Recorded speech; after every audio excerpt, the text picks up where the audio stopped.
Good evening. The scene tonight is set Bianca's dungeon. She's got clients.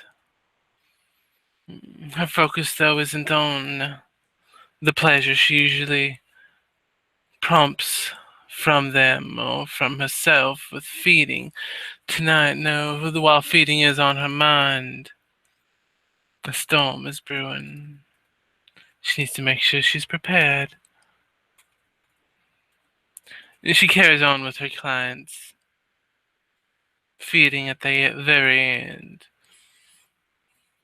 one after the next, taking 2 blood points from each, letting them enjoy their ecstasy.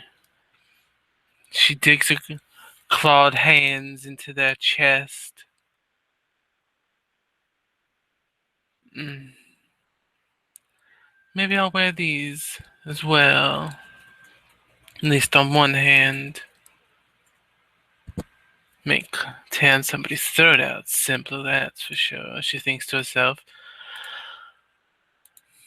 Tonight, though,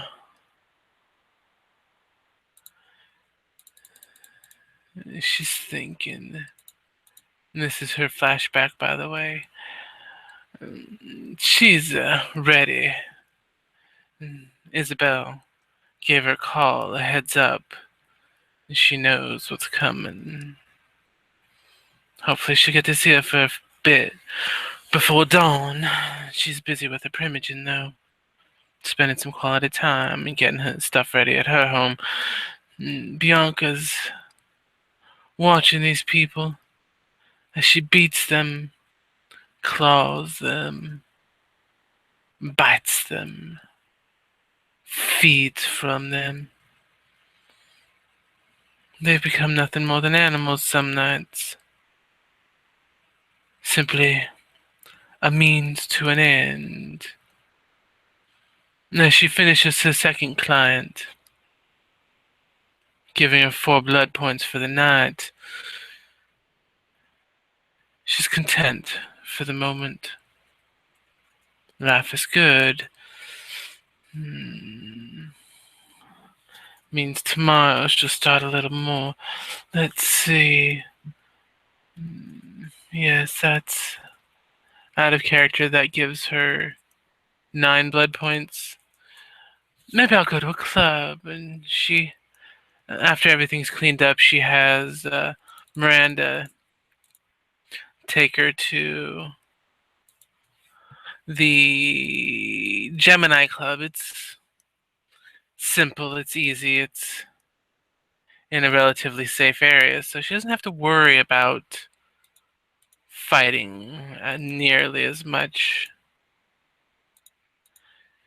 She goes in and she begins flirting, telling stories, all fictitious, of course. She doesn't even remember half the stories she's told by the time she's gotten to the end of it. They make good stories, though, and she's become quite adept at telling stories, as she likes to call them. And this young woman seems totally enamored. That's 4 successes, manipulation, subterfuge, as she convinces her to sit in the corner if this is a relatively quiet night, which it is, and probably studying for school.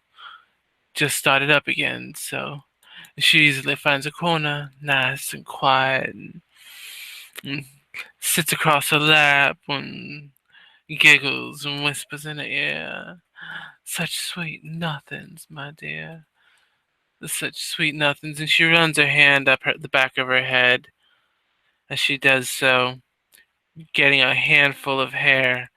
The woman lets out a slight gasp and she says, "Oh, don't worry, my dear." She licks her earlobe.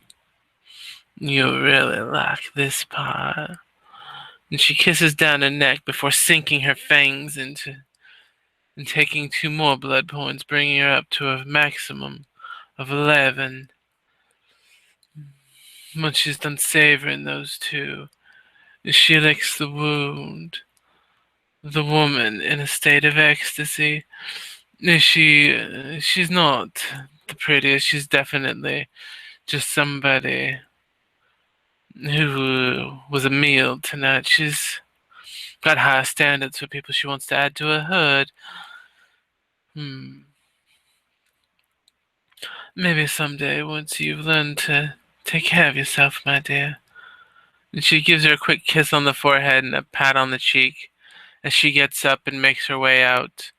Miranda, her ghoul, holding the door to the car as she gets in and heads home to prepare, making sure she has a steak, her whip, and a knife for tomorrow night.